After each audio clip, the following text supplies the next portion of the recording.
Welcome to Lalitha's lovely kitchen. இன்றைக்கி ரொம்ப special video. ஏன்னா வரலட்சுமி நோன்புக்கு பால் பாயசம் பண்ண போகிறோம். அதுக்கு முன்னாடி ஒரு கோலமும் நம்மளோட பூவையும் பார்த்து மங்களகரமாக ஸ்டார்ட் பண்ணலாம். Let us go into the video. So நாம் இப்போ பால் பாயசம், அரிசி போட்டு பால் பாயசம் எப்படி பண்ணுறது அப்படிங்கிறத பார்க்கலாம். வரலட்சுமி விரதத்துக்கு நார்மலாக நம்ம குழக்கட்டை பண்ணுவோம். என்னோடய ஃபஸ்ட்டு வீடியோவே how to make that modakam da. I will put the description box how to make it. That you can refer it if you want. Beginners ku solren. இப்போ பால் பாயசம் அரிசி போட்டு எப்படி பண்ணலாம் அப்படிங்கிறத பார்க்கலாம். இது easy method and how well you can make it அதான் இப்போ பார்க்க போகிறோம். ஸோ இது ஒரு கப்புக்கு அரிசியை நான் என்ன பண்ணியிருக்கேன், நல்லா வாஷ் பண்ணிவிட்டு இதை ஒரு 15 minutes நல்லா சோக் பண்ணி வச்சுருந்தேன். ஸோ தட் நம்ம பாலோட போடும்போது அது கொஞ்சம் ஃபாஸ்ட்டாக வெந்துடும்னு. சேம் மெஷர்மெண்ட்டு இதே கப்புக்கு சர்க்கரை எடுத்து வச்சுட்டுருக்கேன். அதுக்கப்புறமா பாயசம் ஆனதுக்கப்புறமா அதுக்கு நம்ம தாளித்து போடுறது இந்த கோடம்பி, அதுக்கப்புறமா கிரேப்ஸு, அப்புறம் ஏலக்காயும் துளியுண்டு ஜாதிக்காயும் தட்டி வச்சுட்டுருக்கேன். இதில் கொஞ்சம் கிராம்பு. இதுதான். ஸோ நம்ம ஃபஸ்ட்டு எப்படி இதை சேர்த்தே போட்டுடலாம். ஆக்சுவலாக பாலையும் இந்த அரிசியும் சேர்த்து போட்டுடலாம். அது பால் கூட இந்த அரிசி நல்லா வேகும்போது ரொம்ப டேஸ்டியாக இருக்கும். ஸோ இதுக்கு வேணுங்கிற தண்ணி உங்களுக்கு எவ்வளோ வேணுமோ அது முதல்லையே போட்டுக்கிறது நல்லது. நான் ஒரு 1/2 liter பால் தான் எடுத்து வச்சுட்டேன். ஸோ இது கூட இன்னும் கொஞ்சம் வாட்டர் ஆட் பண்ணோன்னா இப்பயே பண்ணிட்டோம். Later on you can not do it. நல்லா வெந்துன்னு வரும்போது எப்போ சுகர் போட்டு நம்ம அதை பண்ண போகிறோம் அப்படிங்கிறத பார்க்கலாம். ஸோ இதுக்கு வேணுங்கிற தண்ணியை நான் ஆட் பண்ணியாச்சு. இப்போ இந்த பாலும் இந்த அரிசியும் சேர்ந்து வேகணும். அதை நம்ம எதுக்கு முன்னாடியே சோக் பண்ணி வைக்கிறோன்னா குயிக்காக வெந்துடும். அதனால் ஸோ இதை நம்ம பெருசாக வச்சிடக்கூடாது, பொங்கி வழியும்.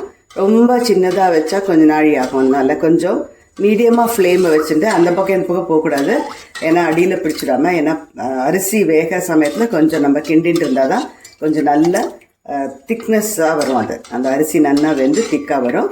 ஸோ இது வெந்துன்னு இருக்கட்டும், பார்க்கலாம் அதுக்கப்புறமா எப்படி பண்ணணும் அப்படிங்கிறது. பாருங்க, இது வச்சு ஒரு 10 minutes ஆகிடுது. ஸோ நான் என்ன பண்ணுறேன்னா, இதானா கொஞ்சம் கைவிடாமல் கிளறிண்டே இருக்கணும். இதெல்லாம் பாதி வெந்தாச்சு, இது இன்னும் கொஞ்சம் வேகணும். ஸோ இந்த சமயத்தில் நான் கொஞ்சம் குங்குமப்பூ போட்டேன். அந்த கலர் ரொம்ப நல்லா இருக்கும், அம்பாளுக்கு ரொம்ப விசேஷம். உங்களுக்கு குங்குமப்பூ ஸ்மெல் பிடிக்காதுன்னா நீங்கள் ஆட் பண்ணுறது வேண்டாம், it is optional only. But I like it. ஏன்னா இது இப்படியே திருப்பி நல்லா கொதிச்சு வரும்போது அந்த கலர் ரொம்ப சூப்பராக இருக்கும். அதனால் நான் ஆட் பண்ணியிருக்கேன். ஸோ இன்னும் கொஞ்சம் கூட வேகணும். இது எப்போ கொஞ்சம் கூட வெந்ததுக்கப்புறமா நம்ம சுகர் ஆட் பண்ணணும். அது எப்போ பண்ணணும் அப்படிங்கிறது சொல்கிறேன். ஏன்னா சுகர் ஆட் பண்ணிட்டோன்னா இந்த அரிசி வேகாது. அதனால தான் இது மெதுவாக இந்த பால்லையே வேகும்போது அதோட டேஸ்ட்டு, அதோட மனம், ருச்சியே ரொம்ப தனியாக இருக்கும். அதனால கொஞ்சம் கூட வேகட்டும். இந்த அரிசி ஆல்மோஸ்ட் வெந்துடுது. ஸோ இந்த சமயத்தில் நம்ம இந்த சுகர் நான் ஆக்சுவலி ஸ்பீக்கிங் நான் எடுத்த கப்போட ஒரு கப்பு 1.25 சக்கரை எடுத்து வச்சுட்டுருக்கேன்னு சொல்லலாம். உங்களுக்கு 1.5 வேணும்னாலும் போட்டுக்கலாம். Because some people like sugar so much இல்லையா, அதனால நல்ல ஸ்வீட்டாக இருந்தால் சில பேருக்கு பிடிக்கும். நான் இன்றைக்கி இதுக்கு 1.25 தான் எடுத்துட்டுருக்கேன். ஸோ இந்த சுகர் போட்டோன்னே கொஞ்சம் நீத்துக்கும், அதனால ப்ராப்ளம் இல்லை. அது அப்படியே அந்த சுகரோடு சேர்ந்து இந்த பால் அரிசி எல்லாம் கொஞ்சம் நல்லா கொதிக்கட்டும். இது நல்லா ஆறுத்து நம்ம இதுக்கு என்னெல்லாம் வறுத்து போடணும் அப்படிங்கிறதையும் பார்க்கலாம். பாருங்க, இது ஆல்மோஸ்ட் டன்னு. இது இந்த மாதிரி சமயத்தில் இது ஆயின்னு இருக்க டைமில் நம்ம இந்த இது ஒன்றா இதில் போட்டு வறுத்துடலாம்.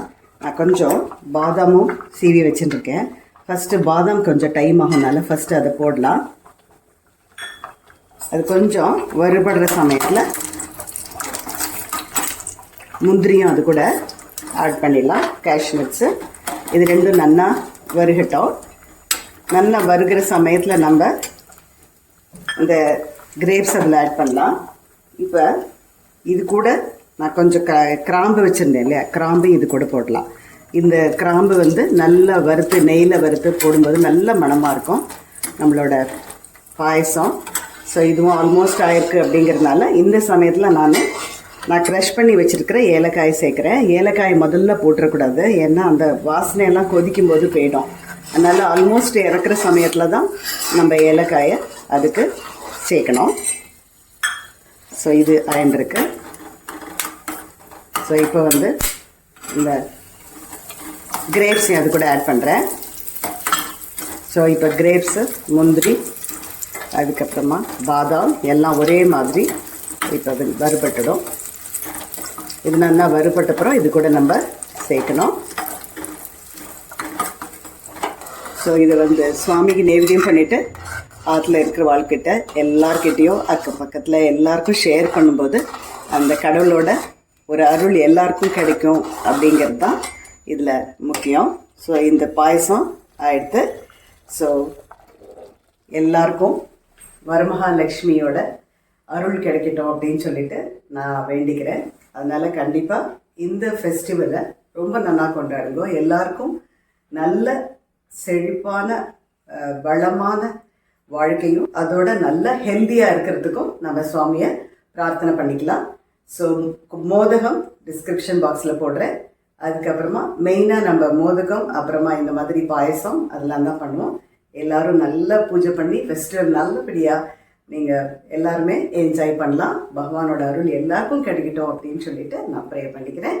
Let me meet you in the next lovely video. By.